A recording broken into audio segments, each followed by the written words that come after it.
Hello, welcome back. Here we are for chapter 7. Wood. Okay, gosh, I need to leave my house more, don't I? But here we are in chapter 7 of the Miraculous Journey of Edward Tulane. All right, so again, I'm going to say Scholastic has allowed me to read this. Scholastic is allowing me to read this. All right, so we had Edward fallen in the end of the last chapter, fallen into the abyss. I want you guys to make a quick prediction to yourself, to your parents, to your brother, sister. Hey, I think this is what's going to happen to Edward next. All right, so make a quick prediction. Pause the video now. And unpause. Okay, I'm gonna have to do this with a cat on me. Apparently this is where he wants to be right now, but it's okay. All right, so chapter 7 shows kind of like a wave thing. Okay, not much of a picture there, but we'll go on to chapter 7. Here we go. He told himself that certainly Abilene would come and find him. This, Edward thought, is much like waiting for Abilene to come home from school. I will pretend that I am in the dining room of the house on Egypt Street, waiting for the little hand to move to the 3 and the big hand to land on the 12. If only I had my watch, then I would know for sure. But it doesn't matter. She will be here soon. Very soon. Hours passed, and then days, and then weeks and months. Abilene did not come. Edward, for lack of anything better to do, began to think. He thought about the stars. He remembered what they looked like from his bedroom window. What made them shine so brightly, he wondered. He considered, too, the fate of the beautiful princess who had become a warthog.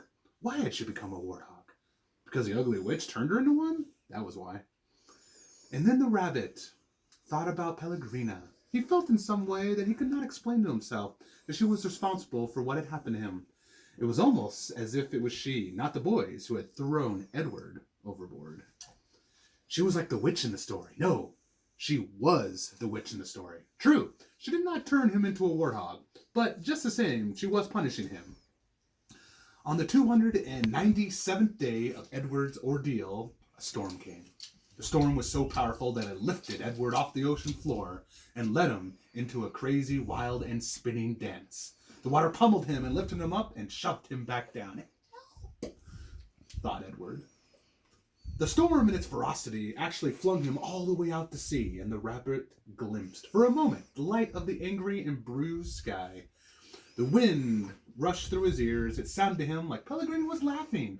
But before he had time to appreciate being above water, he was tossed back into the depths.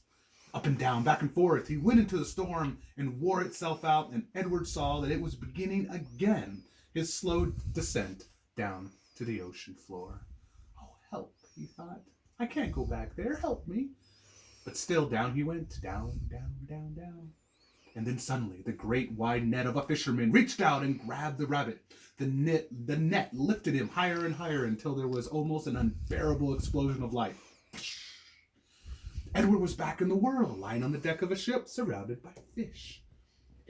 What's this? Said the voice.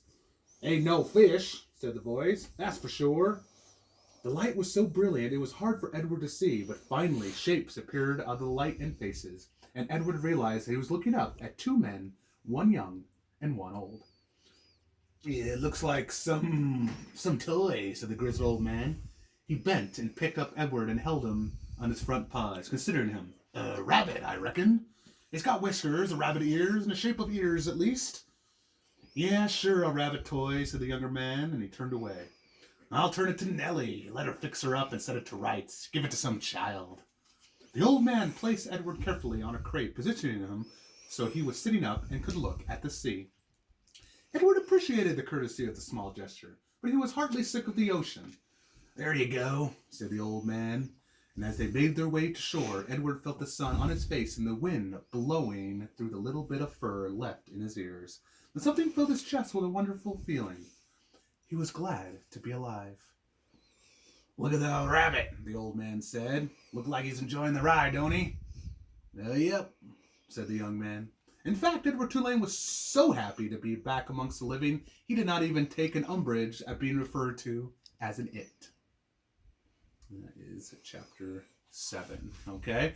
So here are the questions I want you guys to write down in your journal, okay? Or you can send it to me through Seesaw and or Class Dojo, okay? 1, I want to know how is Edward feeling during this time.